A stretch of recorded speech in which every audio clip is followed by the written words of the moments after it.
This week, in honor of Pride Month, we're revisiting an episode from season 3 featuring a queer love story told by host Anne Marie Zanzal and her wife, Tonda McKay.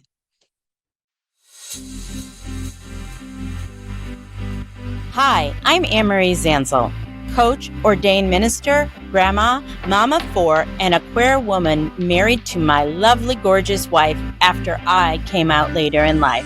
This is Coming Out and Beyond LGBTQIA Plus Stories, a podcast for everyone exploring identity, queerness, and what it means to live more truthfully, no matter our age or stage. We share stories of coming out, starting over, resiliency, how to navigate relationships, grief, joy, and building lives that actually fit us as human beings. No labels required, just curiosity, courage, and a little faith in this journey. Welcome. Let's dive in.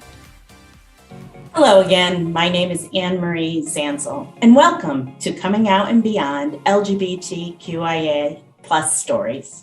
I am an ordained minister, bereavement counselor, conversationalist, spiritual wanderer, later in life lesbian, change maker, blogger, author, mom of 4 beautiful children, wife to my lovely wife, Tonda McKay, a northerner living in the South and trying to figure it all out.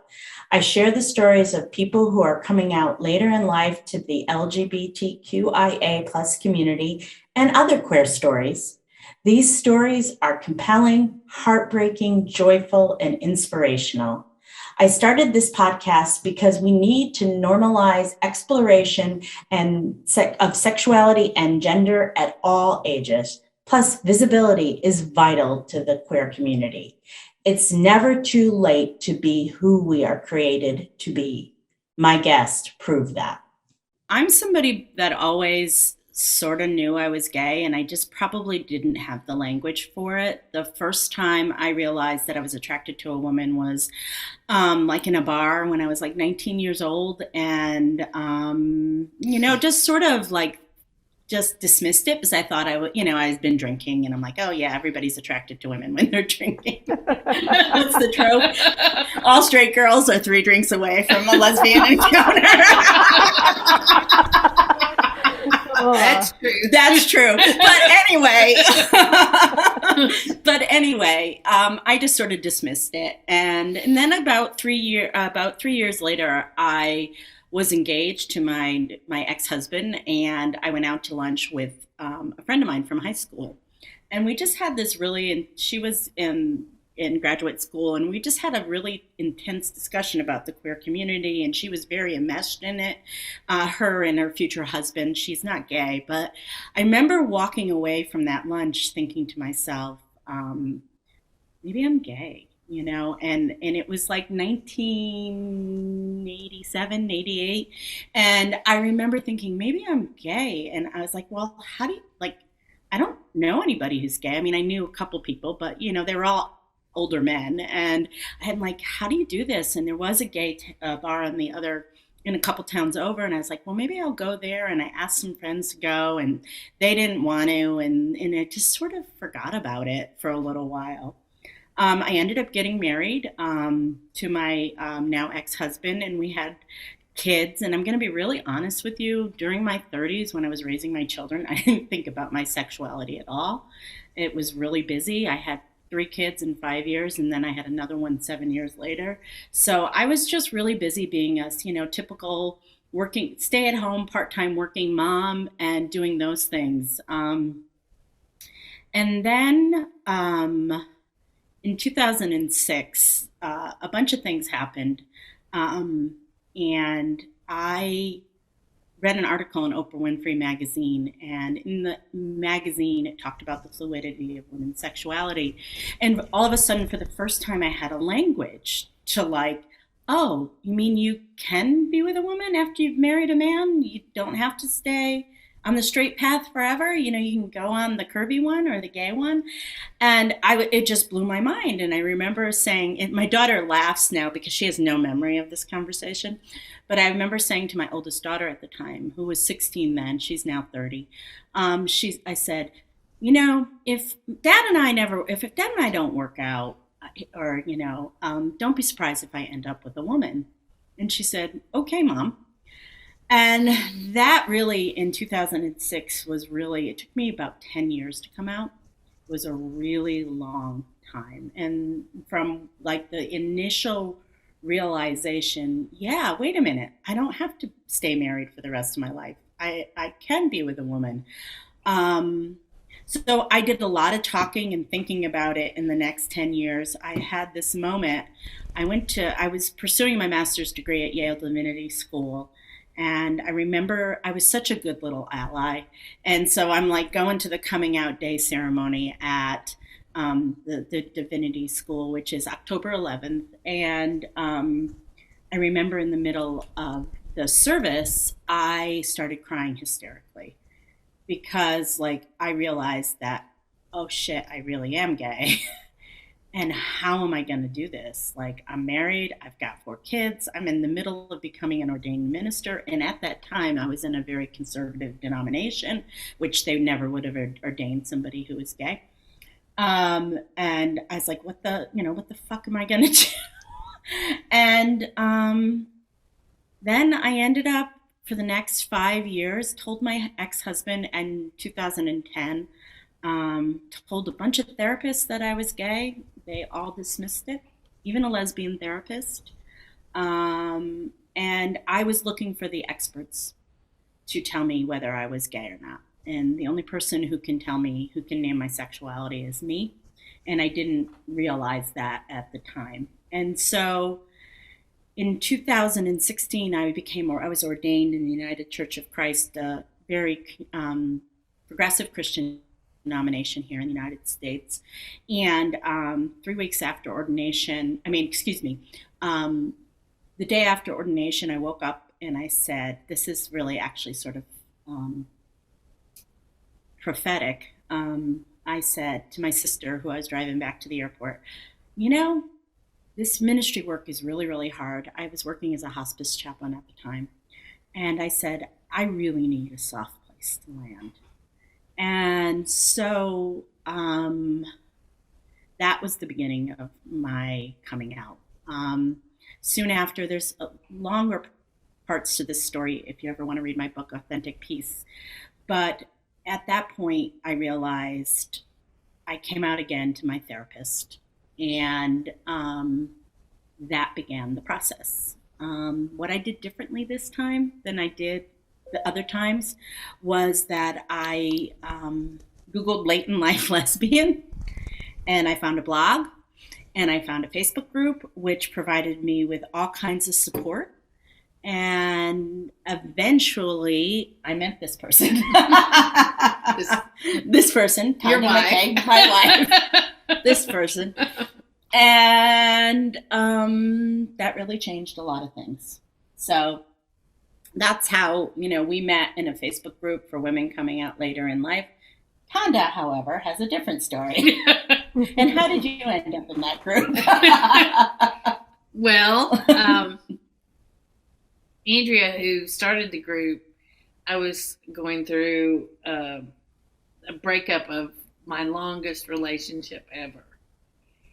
It wasn't my idea, so I was having a really hard time with it. And so she said, anybody, even if you're not a late in life lesbian, you can join the group. And I'm like, well, I'll definitely meet new people in there because, having been out forever, there's I know a lot of people in the community and know a lot of people that I don't want to date, or I've dated, or they were my ex 20 years ago.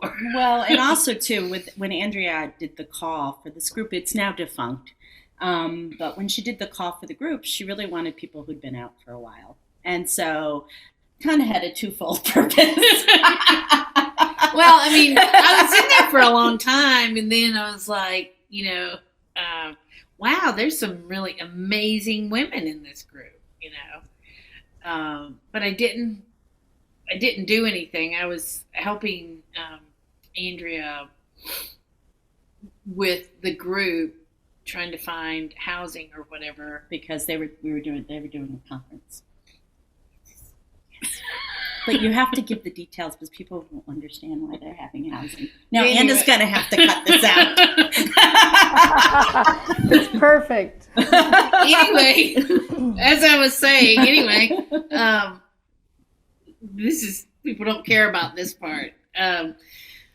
So anyway, I said, well, if we get a one big house, some women are going to have to stay in a room with 2 twin beds, which as a long-term lesbian, that wouldn't have been that's not a big deal, but I now know that can be really scary for women who are, coming out later in life or whatever. And Anne Marie said, well, on the Facebook page said, just put me anywhere. And I was like, wow, that's a cool name. And so I looked up her name. It begins. I looked up her picture and I was like, wow. I don't know. There was just something about her picture that I was like, wow, I want to know her. And I must confess, it wasn't as a friend. I would have taken that, but I was like, wow. Well, you did take it for a while. She's like got a master's degree from Yale and she's beautiful. And so as a joke, I sent before I ever talked to Anne Marie, I sent a message to Andrea and said, Anne Marie says I can put her anywhere. Can I put her in my bed? Y'all are going to have to work that out.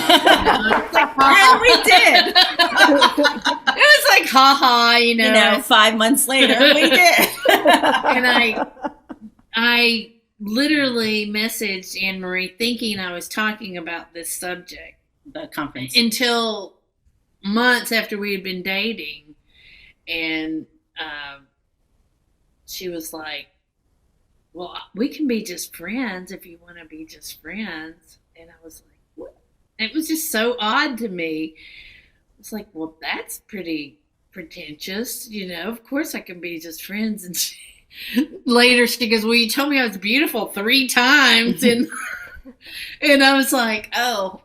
I was like, she had no game. You're so beautiful. You've probably got a girlfriend and, somebody as beautiful as you. I had no game. No game. She had been out. It's been a long time. 15 years since she had no game. But it worked. I like it. It worked out, right? Yeah. Now is the time to sign up for Wing Women Weekend, October 15th to 18th in Provincetown, Massachusetts. This isn't just a conference, it's a lifeline for women and non-binary folks who are new to queer community. You'll be stepping into a place where the energy is electric. Here is where you'll be seen, celebrated, and safe in your new queer identity. And you can receive 10% off your registration when you use the coupon code PRIDE. That's PRIDE. Participants report that this experience is life-changing. For more information and to sign up, visit wingwomenweekend.com. So there you were.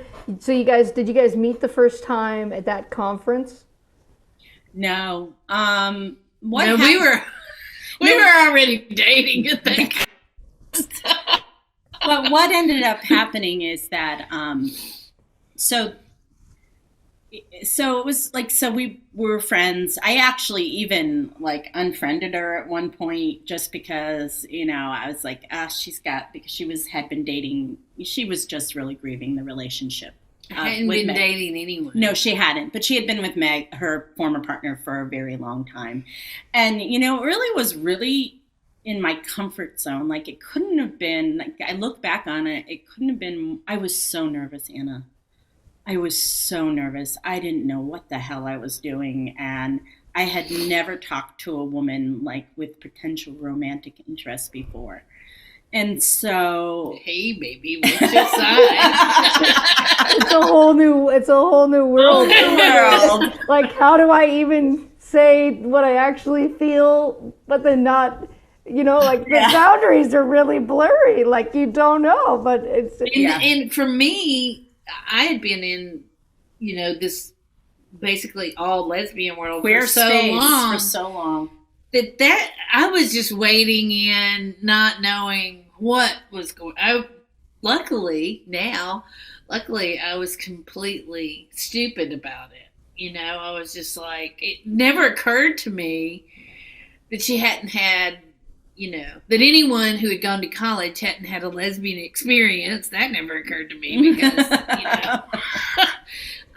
I think that's one of the courses you have to take in college. Lesbian 101. Don't worry. I missed the course too, Anne Marie. So It's called a LUG, a lesbian until graduation. I never graduated. But yeah, so I would, even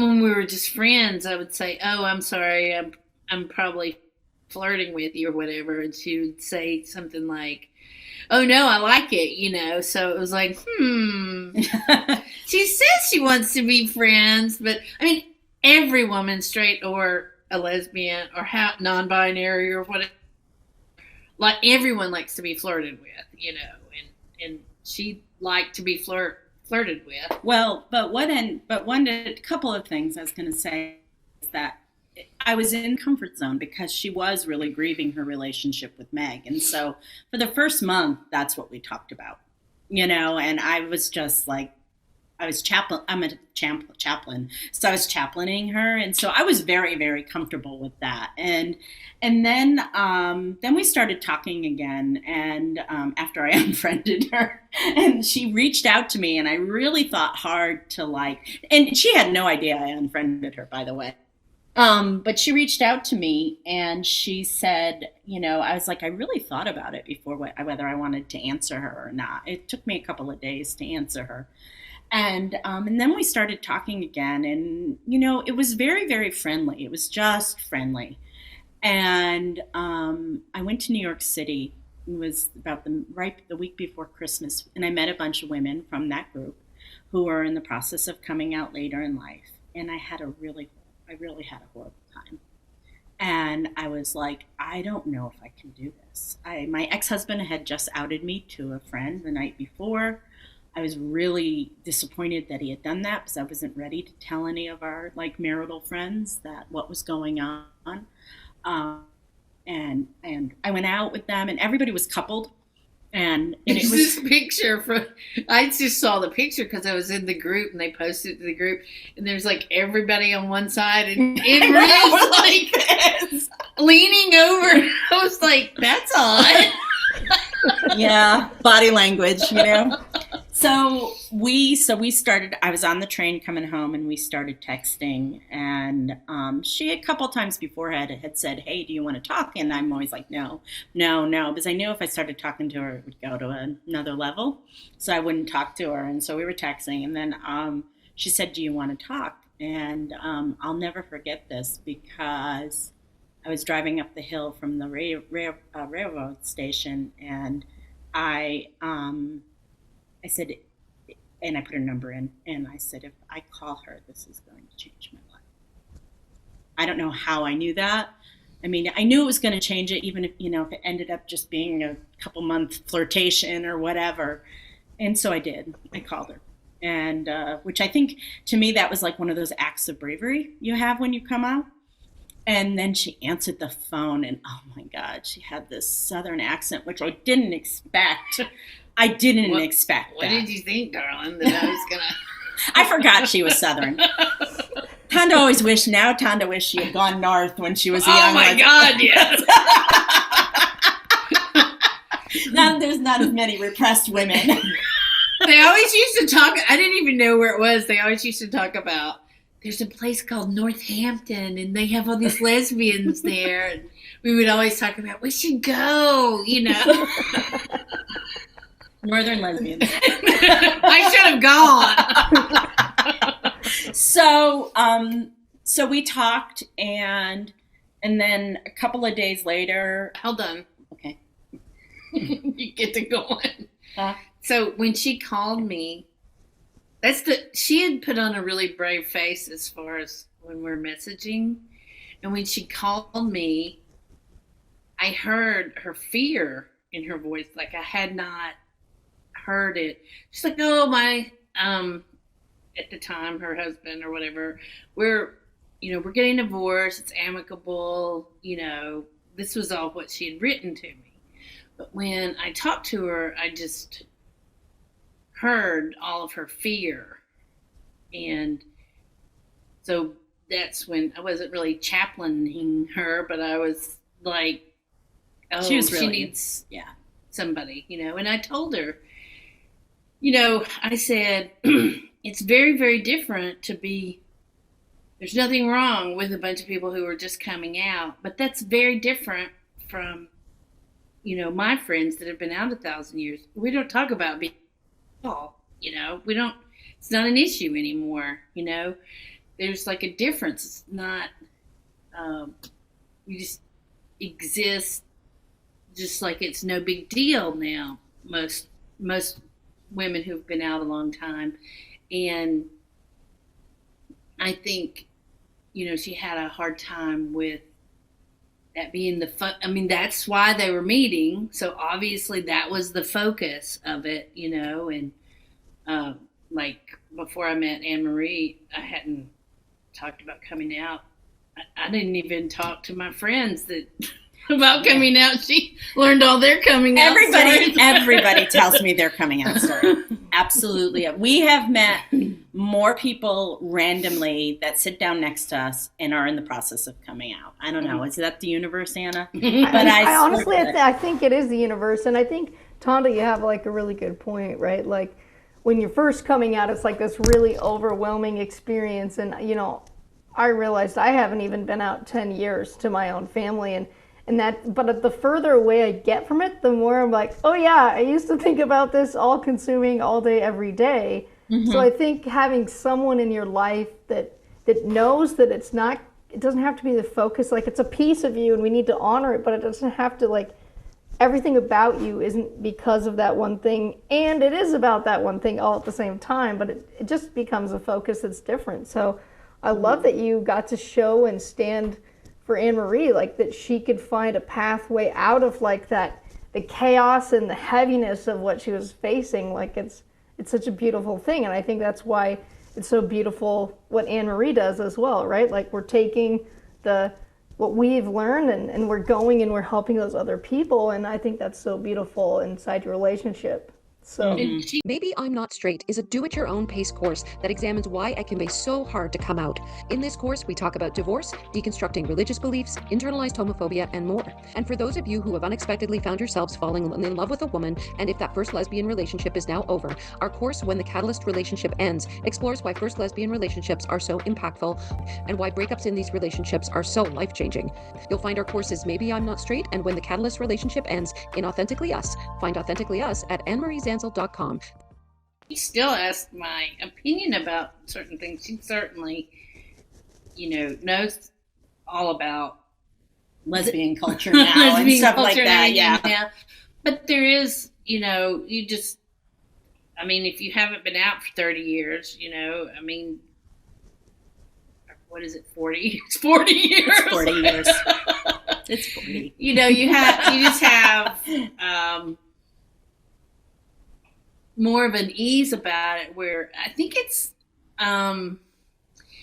more of like no shit's given. When you first come out, you're like, oh, rightly so. You're like so nervous that people are gonna turn their back on you, and that's a legitimate concern. But after you've had that happen, you've lived through it, you're like, I don't care anymore. Mm-hmm. And I feel that, and I've gotten to that place too, is that I really just don't care anymore, but that took a while. It's been almost 6 years now. And I remember a lot of our first conversations, and where she said, oh, I don't really notice people, being homophobic or whatever. And I was like, well, you will. And we were talking about being angry, like the angry activist lesbian or whatever.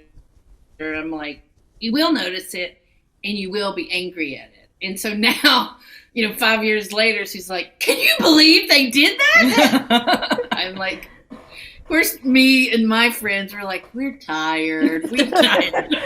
She's like got the fire, and we're like, we're tired. Yeah. Well, the thing is that when you live with like almost the ultimate privilege as a, I'm white. I was married to a man. I had 4 beautiful children. I had a career. I had wealth. You're a minister? I was a minister. I'm still a minister. But like, it's pretty privileged in this country. It's a very privileged place to be.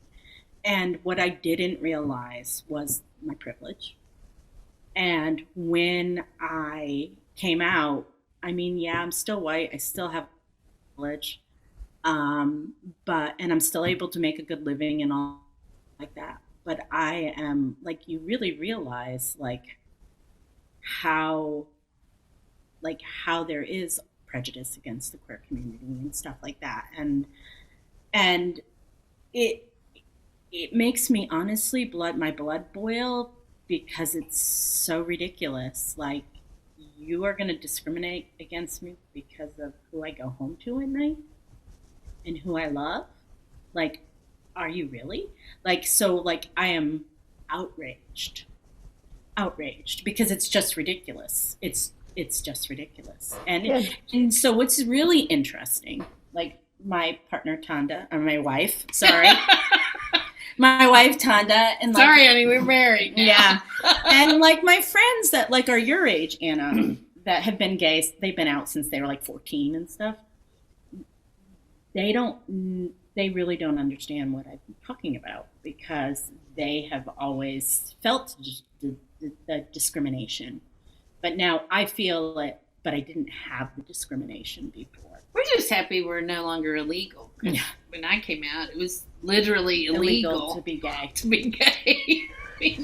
I never ever dreamed that. I was almost angry when the push for marriage. I was like, they're going to get us all killed. It's never going to happen, And so much different now than it was. We still have a long, long way to go because, as we know with everything, women's rights, gay rights, trans rights, immigrant rights, there's just always this chipping away, even when you get it. I think you guys are also pointing to like the emotional labor of it, right? And on some level I can relate, Tonda, like with how I grew up in the college I went to, like you weren't even allowed to say that you were gay while you were there until I believe like my sophomore year. If I would have said it before, I got kicked out of school. So I understand some of those components, and also it is definitely a process, right? Like, because you have like, the fear that you're facing yourself, and then there's the fear that you have to deal with others, and then there's the societal fear and all those shifts.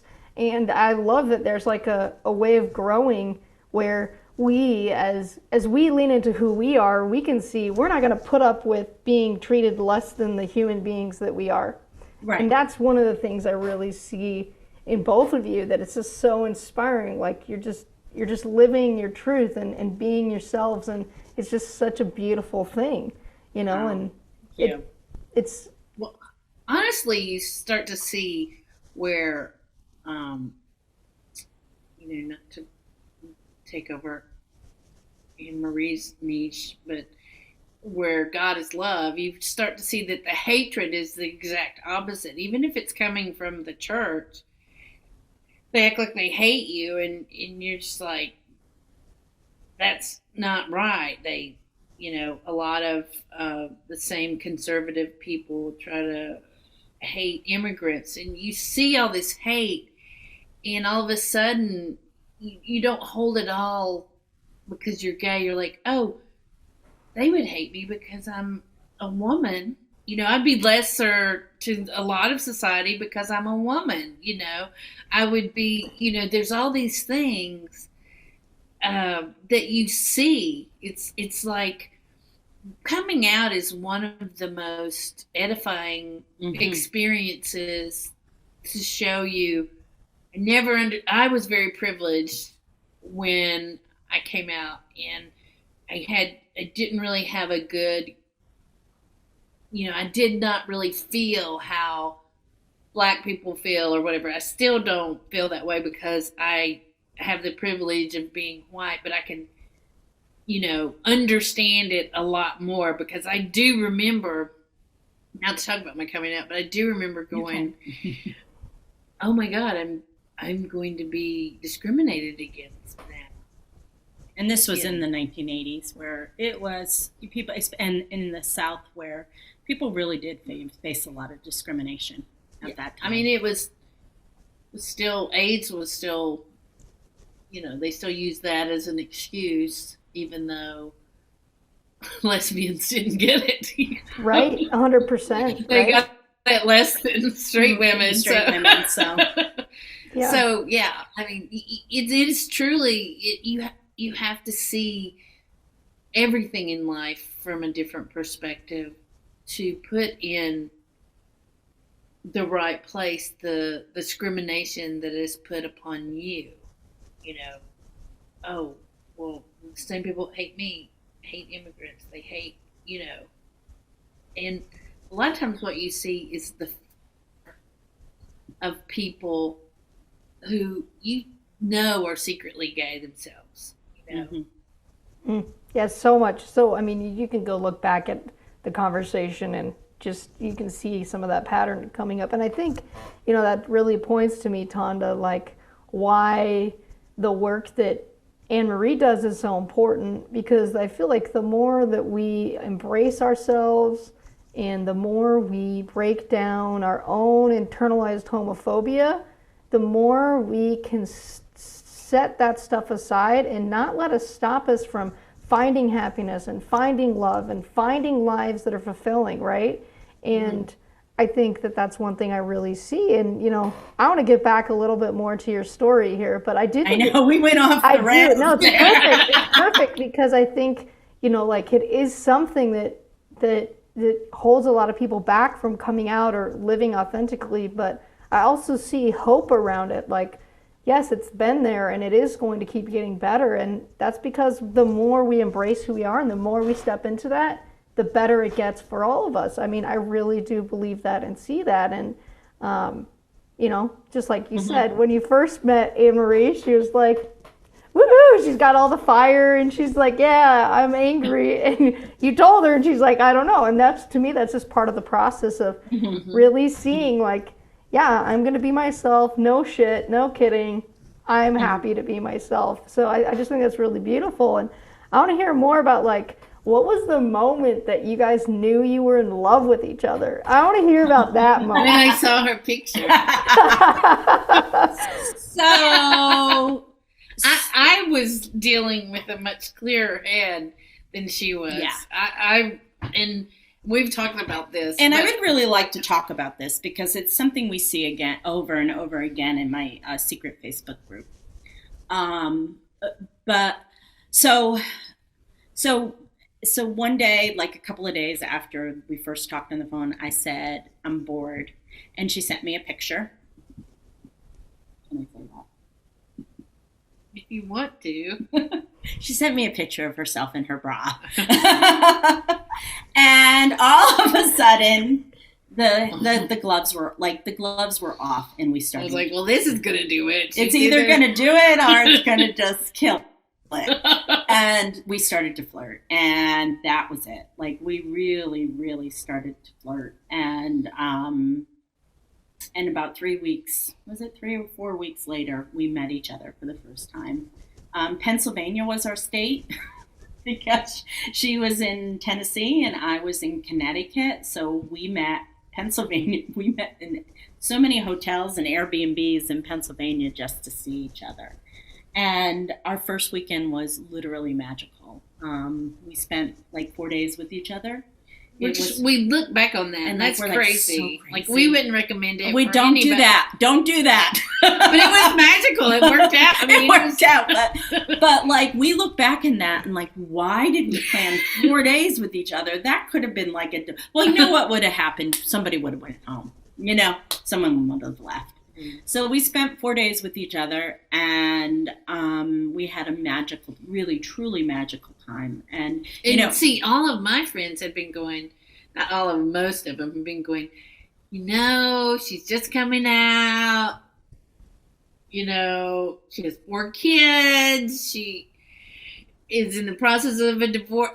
They were like, very pump cautious. pump the brakes, you know. And I came back from that, and I'm like, I don't care if she rips my heart out. I'm just going to pursue this.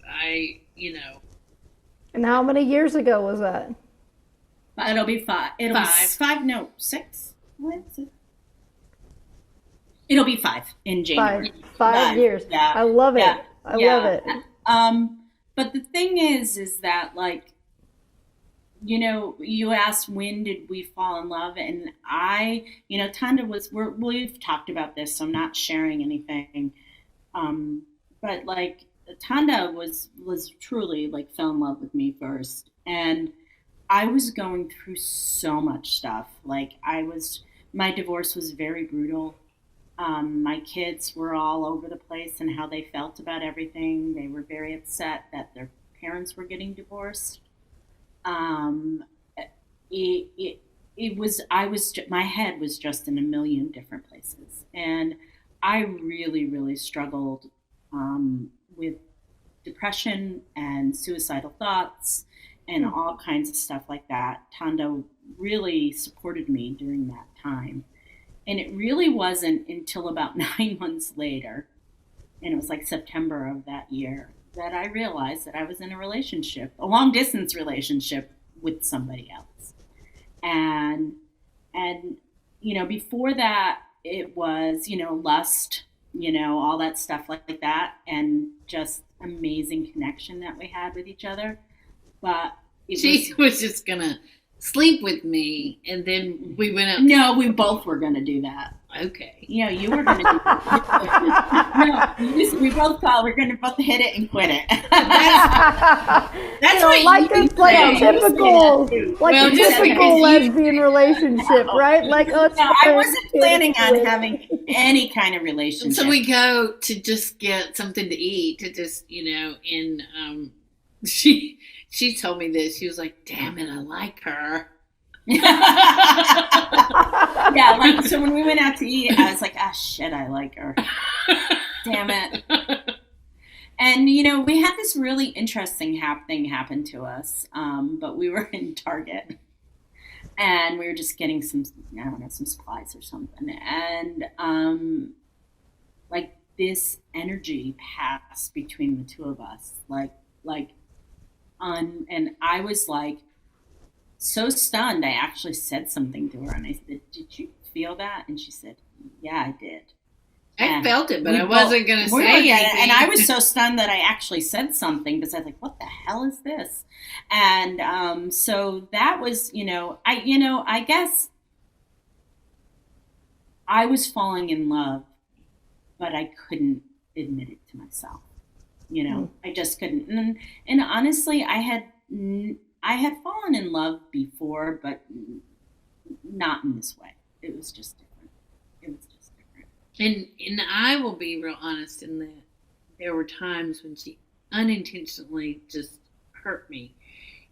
Like we would talk about, maybe one day living in the same state, or, and then I'd meet her again. I'd be so excited, and about moving somewhere, and I could tell that her head was like, "Oh, well, I don't want this to be the only person that I date," or whatever. And I just I was so in love with her that I was like, I am going to ride. I don't really mean to say that. I'm gonna. You're taking that out. You're gonna wait it out? Is that what you're gonna say? I'm gonna wait it out. Okay, we'll start just a second. Okay, yes. So go ahead, Kay. So you're going to. I was going to enjoy every moment with her that I could. And from the very beginning, I thought there's no way that this, really sexy, classy woman from Connecticut, there's no way that this, old dyke from Tennessee is going to, be able to be with her. So from the very beginning, I was just like, this is doomed, but but let's do it anyways. And so then it's like jumping out of an airplane without a parachute. Well, it's going to be pretty until you hit the ground. So then we long distance dated for about a year and a half, which is hard.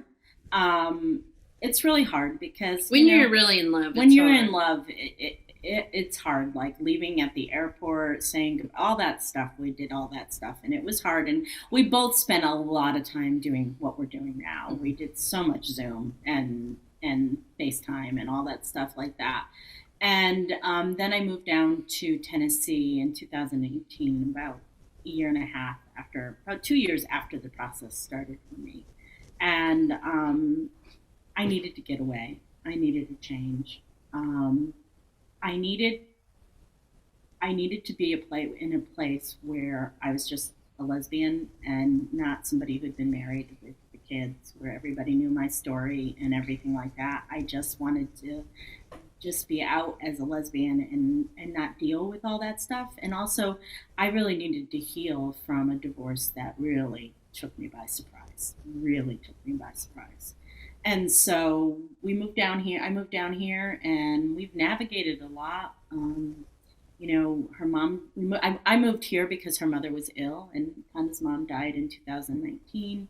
We have renovated 3 houses, and then Tonda had open heart surgery last year. So we've navigated an awful lot of very challenging things, and so I asked her to marry me 2 years ago, and then we got married October.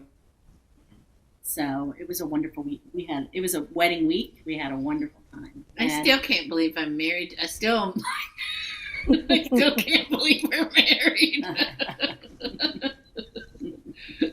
How did that happen? How did that happen? Well, to me, it sounds like you didn't quite land on your face. No, she just hung in there. She's like a hair in a biscuit. That's what she is. I just hung around. I'm like, yeah. So like you talk about navigating a lot of things, and I think that's something that it really takes a commitment to navigate the hard things, right? And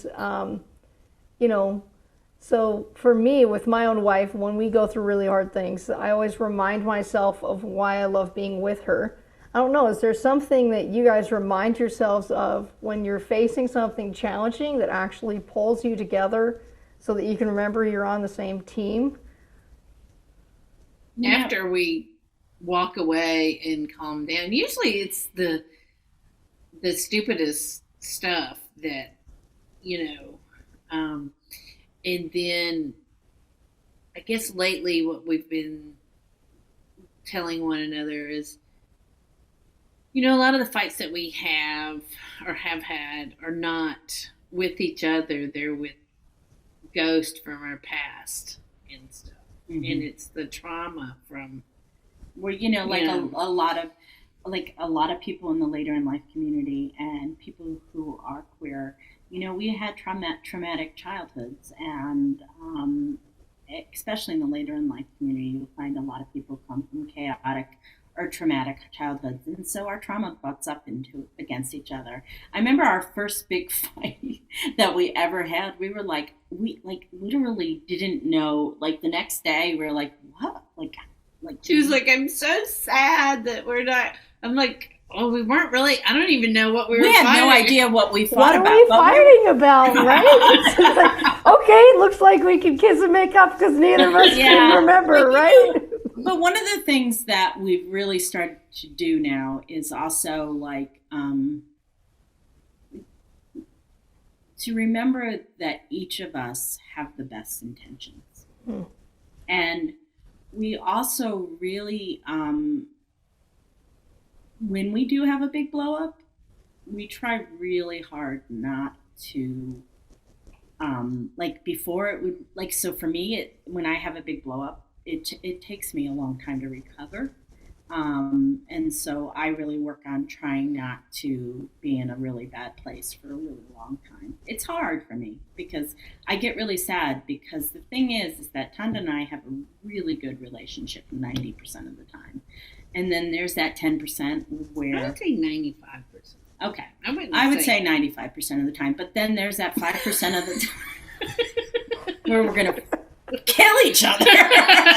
We have a lot of passion. So yeah. I think that just points to how much you love each other, right? Like, well, the thing is that the opposite of, like, when you have a really huge fight, the opposite of love isn't hate, it's indifference. So the thing is that neither one of us are indifferent. We really get into some really, we fight. We've had to really work on it. We have seen we saw couples counselors. We've done our own work individually. The thing that you have to do is develop amnesia. You have to just say, that really hurt what they said. And I'm sure the things I said hurt too. And after you've been with someone for a long time, you know exactly the soft underbelly, where to go. And you can stand there, one of you can stand there and say, I'm not going to go there, I'm not going to go there. And then when they go there, you're like, oh, they went there. So we have tried to navigate, sometimes we're just like, this is ridiculous, it's just like, and it sounds like we fight all the time, but we don't. It's just, well, it sounds like to me, when there's that confrontation, it actually exists because you love each other so much. And even inside of the way that you love each other so much is how you resolve it and let it go. And I think that's very different compared to like a toxic relationship where there's arguing is there all the time. But I think for me, I had this ideal for a long time that the healthy relationship meant I would never argue with someone. Yeah, and I really got to learn through my process and looking at the relationships of others that actually it's healthy to have conversations because you actually care about each other and there's something here you need to work out. So I really just see how much your commitment is to each other. And I really hear what you're saying, Tonda, like, yeah, don't go push the button. Even if they go push it first, don't go push the button because you actually give a shit, right? And I have to say, too, that probably 50% of our fights, one of us will be able to, like, and say, let's stop doing this. And most of the time, the other person will be able to say, okay, let's stop doing this. And we've learned that we really, like, when we really get in a bad place, the best thing for us to do is separate, for like someone go out and, because, you just hurt somebody when you keep fighting. And it's the best thing for us to do when we're really in a bad place is to just to go somewhere. And, I think for me, it is when we do fight and it gets bad, it's just so incredibly devastating because most of the time things are really good. And so we are learning to really navigate that. And we've both done a lot of work. Like it's no matter what you say, you are 50% of that relationship and it's not your partner's fault. Even if your partner is someone who's a drug addict or an alcoholic, you are probably codependent and contributing to this relationship. And so we really have to like take responsibility for our own stuff. And Tonda's done it and I've done it. We've done a lot of work around childhood stuff. We both, as I said, come from traumatic backgrounds, and then we do our own work. We do our couples work together too. So because we want to be happy, we don't want to fight, And I think that's, to me, that's what makes a couple goals. Is like you're so committed to going through the good stuff together and you're committed to going through the hard stuff together. And also like to navigate it in a way where like ultimately you get what you both want, which is to be with each other, right? Like you love each other. And to be happy and to be happy and to create a life together, and, a lot of the work I've had to do has been letting go of my old life. because, and Tonda was much more ready, as she said, was much more ready to fall in love. I mean, it had been a couple of years since she had been with Meg. And I was like, I remember when we first met, I said to her, come back in a year. I know she said that, and I was like, that's not how this works. Back in a year, I've got too much stuff to go through. And, I mean, part of me, I mean, it would have been nice to have met her a little bit later on, because I would have been a little bit more settled, and I would have been able to enjoy just falling in love without all the other baggage that I had to deal with. But now I'm in love now, and I don't have the baggage. So yeah, and it sounds like she really got to show up for you in a time when you needed someone, and I think that also creates like this unique strength inside of your friendship, but even inside of your partnership, that you can count on her, and I think that's a really beautiful thing. Oh yeah, Tonda, I always joke she gave me the crash course in being a lesbian. But what I mean by that. Out on all lesbians, let me tell you. Well, but the thing is, everybody's different, and there's all kinds of people out there. But the thing is that she really challenged my internalized homophobia a lot. Like I didn't even realize I had, and so I feel like because of my relationship with someone who had been out for so long, like 30-something years when we met. She moved me along faster because she challenged me all the time about, like, if I said something, innocuous. She would say, you really like the word lesbian, and I'm like, well, I don't like it or not like it. I'm from Tennessee. I'm a lesbian from Tennessee. I have the same amount of emotional baggage with lesbian as I do Tennessee, although I'm not as happy to be from Tennessee sometimes, but you know what I mean. It's like I'm a woman in her 50s. It just is. It's not good or bad. It just is. And I know that word has a whole lot of baggage for some people. But that's what other people hang on you, And if I was non-binary, if I was, I would say that, but to me, I've always, she loves the word lesbian. And she taught you the ways. I love it. And I'm very okay with the word, and because really a lesbian means woman who loves other women, and that's what I am. So I have, and I know that it's a loaded word for people, but it's like reclaiming a word that has been used as a slur, and other minority groups have done that as well. I like the word dyke. Yeah, we like the word in the dyke. late 80s, dyke was like, a powerful lesbian, and it really jars people or whatever. Well, it was funny with my son. I said, Tonda's a handy dyke. He goes, Mom, you can't say that. And you're like, yeah, I can, son. It's fine. Because she calls herself that. Yeah, I didn't. She calls herself that. And so, yeah, I like the word dyke, too. I find that a really powerful word as well. And I also like the word queer. I use queer a lot. Yeah, I think for so many people in the community, it just takes some of the pressure off to fit in a box when we just want to be ourselves, right? Yeah, yeah. Particularly if you're navigating it to begin with, right? Like, it's a whole world. Well, the thing about so I was shooting. I'm a photographer, so I was shooting a night shot in some little town in Kentucky. I think it was Owensboro. I don't know where it was. And this has never happened to me before, a couple of years ago. But so I was standing out there, and it was nighttime, so I had that really long exposures or whatever. And this truck went by, and this hillbilly is hanging out the side going, get out of the road, you stupid dyke. I wasn't in the road, but he's like, get out of the road, you stupid dyke. And I'm like, I am not stupid. You're more offended and stupid than dyke. I love this. She was like, and she yelled after him, I'm not stupid. Yeah. I was like, she was very offended he called her stupid. I would be too. I mean, I'm not stupid. But it's like, it's like, you wear glasses, you're a woman. You're like, yeah, and I love this. You're lesbian. Guilty? Loved it. Lock me up, please.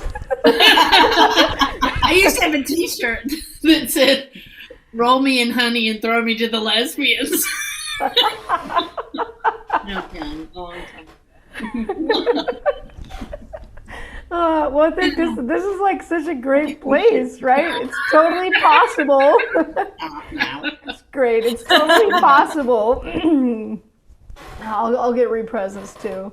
So what I just hear in all the stories that you're sharing, that it's totally possible to, one, like accept and love who you are, exactly who you are. Two, like that it's your say who you're going to be and how you're going to live your life, even if it's later in life. Mm-hmm. And I would also say like that you're going to find people along your path that are going to help you lean into and discover who that is and love you. And yes, it might be sad that some of those people, you might lose some people, but you're going to find your community along the way. And there is joy and peace and happiness on the other side. Oh, yes. And, you know, I don't know how to phrase this, but I think that be open to possibilities. Don't dismiss somebody because they look too butch or too femme. Be open to, and if you happen to find somebody and fall in love, don't throw it away. Be really thoughtful about throwing it away, because that doesn't happen very often, and I almost threw this away a bunch of times.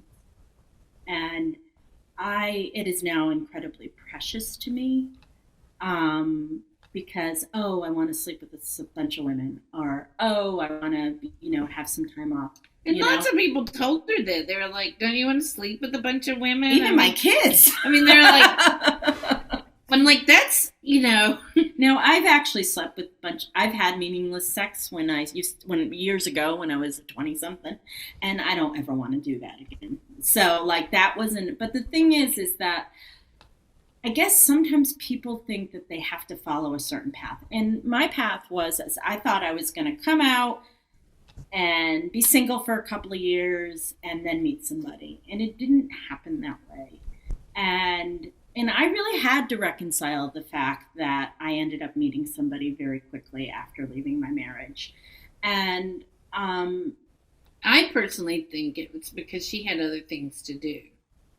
She had helped so many people, and I consider it an honor to help her, any way I can help all of these women who are really, really struggling. And I had not really thought about it or anything, but she knew.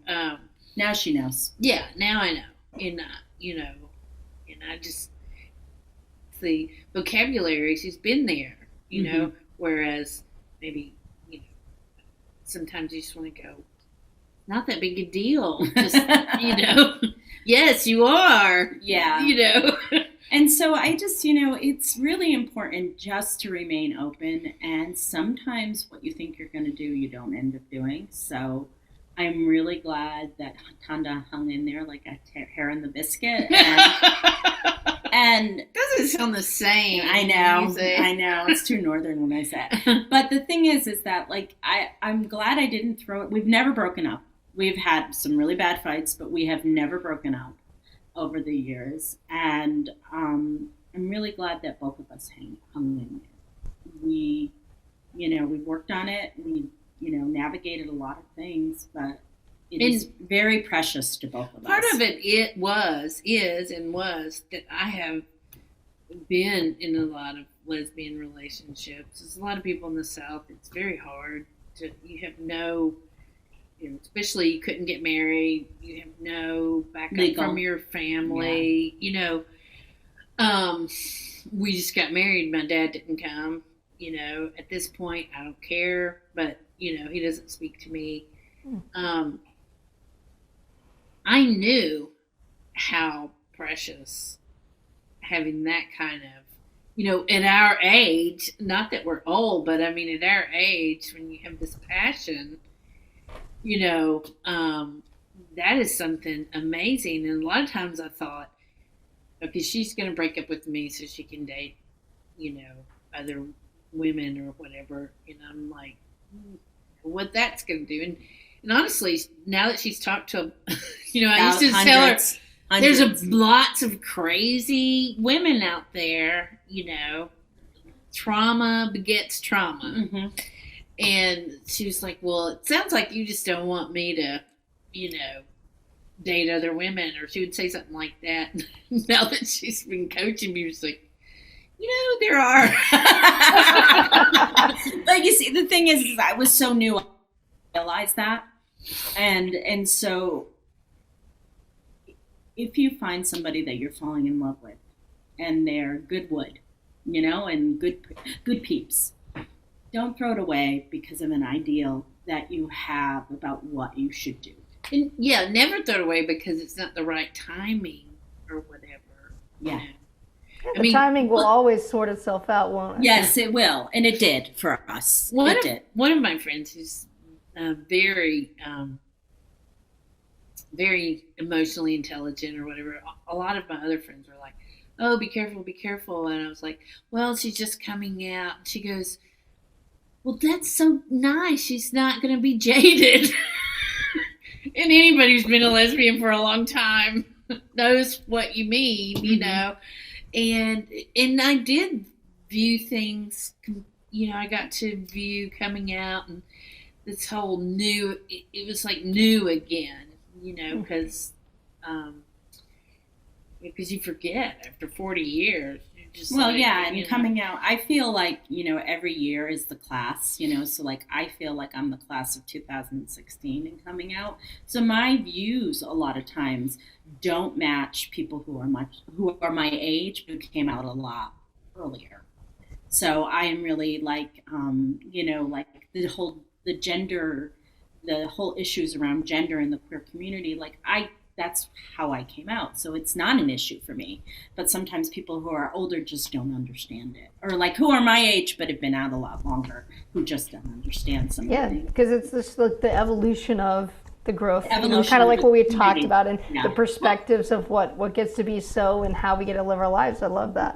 Mm-hmm. And also there's like much younger people are like, oh, we don't have to marry. We don't have to get married. It doesn't matter if we, I have a tendency to just almost jump on them. Oh, what if you're in an accident? You can't go back there. You've been with somebody 50 years. You don't get to be with them when they die because you're not family. These are things that I have heard. You've had to face and deal with for a long time. Right. Right. I do think it is a huge celebration, right? Like, I don't think I ever would have gotten married if that law was not legal, I probably wouldn't have. And there is a lot of emotional weight that came with that, being ourselves and accepting us. And again, I'm just so grateful for all the work that has come long before me and before us and even, your generations and the things that are now available to our community. And like you said earlier, there's still some more work to do. But like what Anne-Marie said a second ago, it's possible. Let's not shut down what's possible. And I think it's really beautiful. So my last question for you guys is do you have a coming out song? Oh. Well, so what was yours? I didn't have a coming out song because there was a lot of lesbian music on Olivia Records, but I didn't really listen to it, that much. I will tell you that song by Mary, She Keeps Me Warm, which was long after I came out, brought tears to my eyes because I thought, oh my God, I wish I'd had that song. Like I understood every word in that song, including the Bible verses she's singing at the very end of it, And I was just like, oh my God, it was like I'd been out, I don't know, 25 years or whatever and I was just like, God, I wish I'd had, there were no songs, Yeah. And actually, Tonda and I were talking about that song yesterday because it's the end of the Macklemore song. And I said, reason number 122, you might be a lesbian, because I used to cry when I heard that song before I came out. And I said, so if you're crying to like coming out songs, there might be a reason. But for me, it was the song "This Is Me" from The Greatest Showman, which became really popular. I'm a Broadway buff. I mean, there's a gay man inside of me dying to get out. But I really love that song. I still listen to it, and it still can bring me tears. There was an old movie called Making Love that came out and was way, way ahead of its time, and Harry Hamlin was in it. There's a song, and I forget who sings it. I think it's Gladys Knight, but it's on the soundtrack of that. And my person that I was with, I went to see it, and I was with a guy then because we thought we couldn't be together, and that song would make me bawl. But hadn't come out. I'd actually done the opposite, But that song, yeah, it's about a gay couple. That movie, yeah. About a person coming out after he's married, and I don't know how it got made in 1985 or whenever it was, but The universe just pushed that on through. I love it. Well, and I think it's really beautiful, and I just want to say thank you so much for letting me be your guest host and for sharing your story, and also just for being yourselves and helping people see like what's possible for your life at any age. Like being yourself is always the best choice, and there's so much more to be had, right? Like, yes, I know you guys have been together for 5 years, and I haven't been with my wife for very long either, but I do see that because we get to be with the people we love, that means anything gets to be possible for the rest of our future. Exactly. So just existing is just sitting here with her is so much more than anything else. I mean, when you love somebody that much. Yes. All right. Hey, well, thank you so much, and thank you, Anna. You're welcome. You've been listening to Coming Out and Beyond, LGBTQIA+ Stories with Anne-Marie Zanzal. New episodes of the Coming Out and Beyond podcast drop every other Friday. You can tune in at Apple Podcasts, Spotify, Google Podcasts, and at annemariezanzal.com. Be sure to hit subscribe when tuning in so you never miss an episode. And for more resources, articles, videos, and a free downloadable guide for coming out later in life, visit annemariezanzal.com.